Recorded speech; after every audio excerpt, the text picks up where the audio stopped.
Good morning, everybody, or good afternoon, or good evening. As usual, I say it because for me, it's morning time.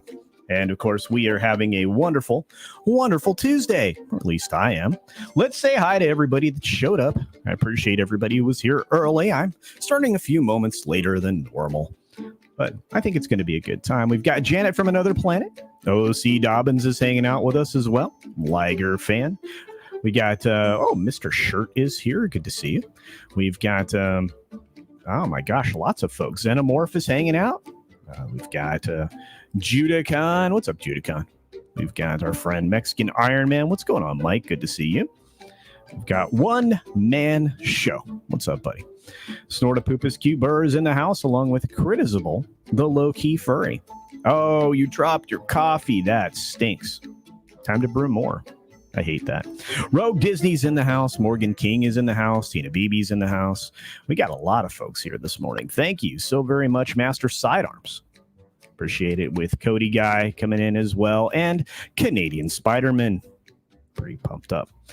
Let's see if we can get going here. We've got about 30 seconds until we kick off. Pretty stoked, to be honest with you. Doing a video every day this week. Well, at least every weekday.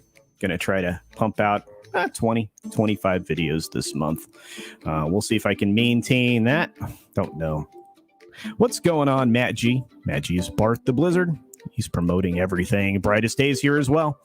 We've got our friend Pat S here hanging out, as well as Bear Nerd Fun, who's awake. Good to see you. Loki, what's up, brother? Brandon, the anime guy, is here. Support this man. He keeps getting shut down. There's George. George has a beautiful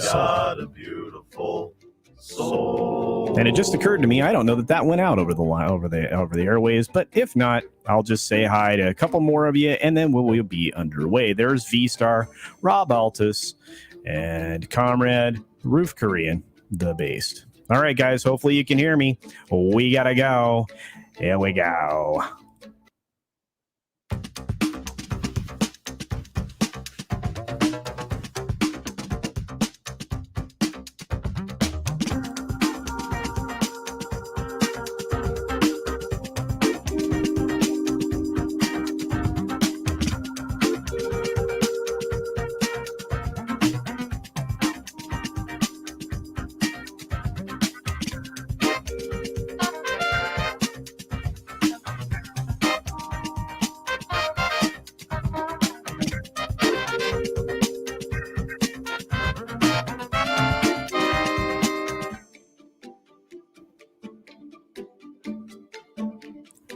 Good morning, good afternoon, good evening, or good night, wherever you are, whenever you're watching. Thank you for checking out the 6-Minute Daily. We have a lot of stories to cover. I think there's 17 in total. If you look at the rundown that's in the description, I'm going to try to get through every single one of them. I have to tell you, it is going to be an interesting day. There's some stuff in here that might get me in trouble. I seem to say that an awful lot, but it seems to be the truth.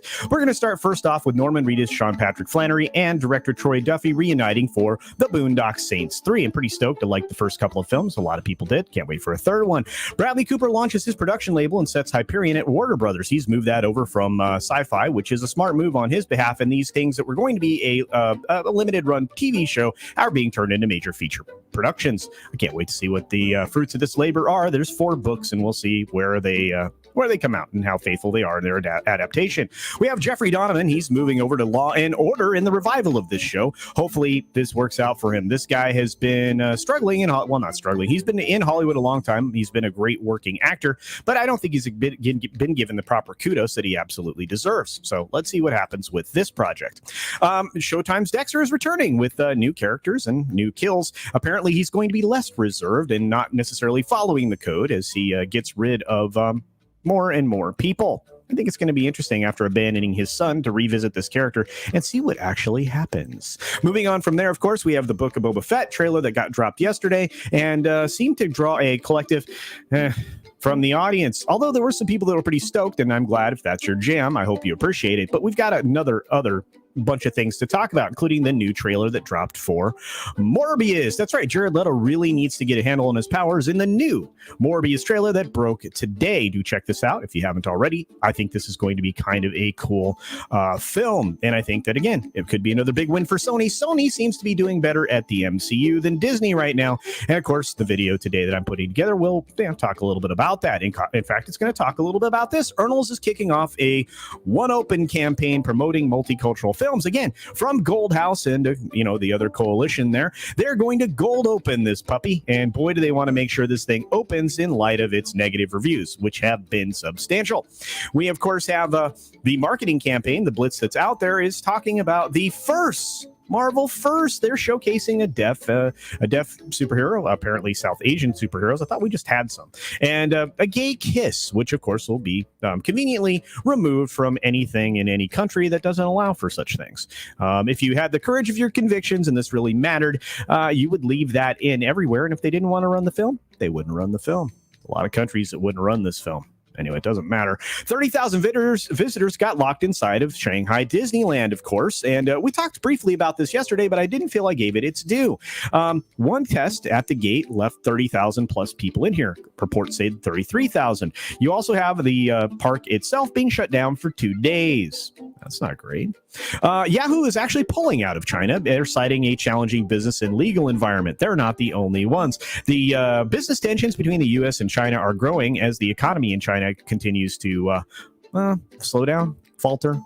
And you're seeing this because you're having a lot of companies blacklisted, like Huawei. Huawei is selling off their server division due to the U.S. blacklisting. And I think they'll be able to find a willing partner to pick this up here in the States.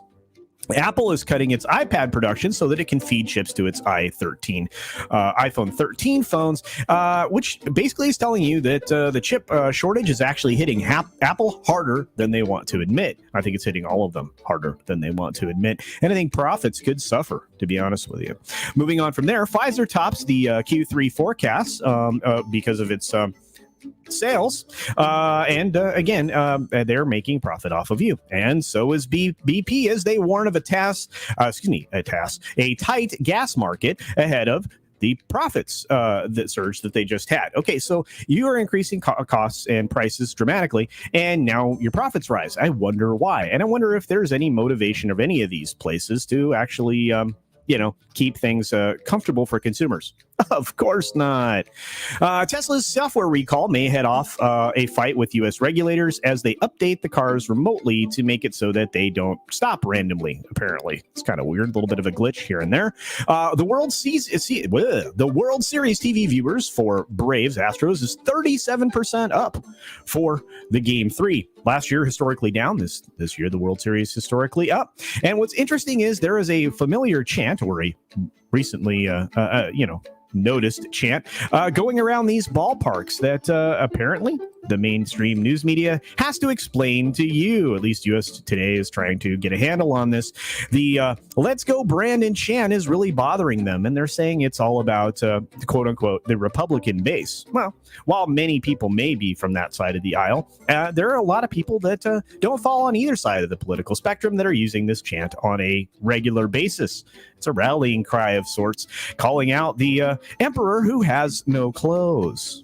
Moving on from there, and this is the last story. Kiss has canceled its Las Vegas residency in favor of more world tour dates. In fact, they make more money doing that, and being at the Planet Hollywood Theater might have been limiting for them. They don't have a long run left, and it's better to do your residency when you're ready to retire. With that being said, we made it through all the news items. I wanted to say, too, Mr. Grant Gregory's anniversary, birthday having mom, happy anniversary, and happy birthday, Sharon. Great for you. Be sure to take care of yourself. Take care of others. Wash your hands, of course, because it's good hygiene. And in next time, bye. Thanks for visiting today. Be sure you're subscribed and hit that for alerts. Yay! Of course, like and share all of the videos that you can, as it helps with the algorithm. Have a great day. All right, guys, we are going to be updating these credits here some point today. As soon as I finish the video editing I'm in the midst of, I want to say thank you to those of you who are members. I want to say thanks to all of you who are subscribers and to everybody every day who's dedicated to being here. Once again, Sharon, Mr. Grant Gregory wants you to know happy birthday and happy anniversary. Lots of shows, guys. Go check them out. See ya!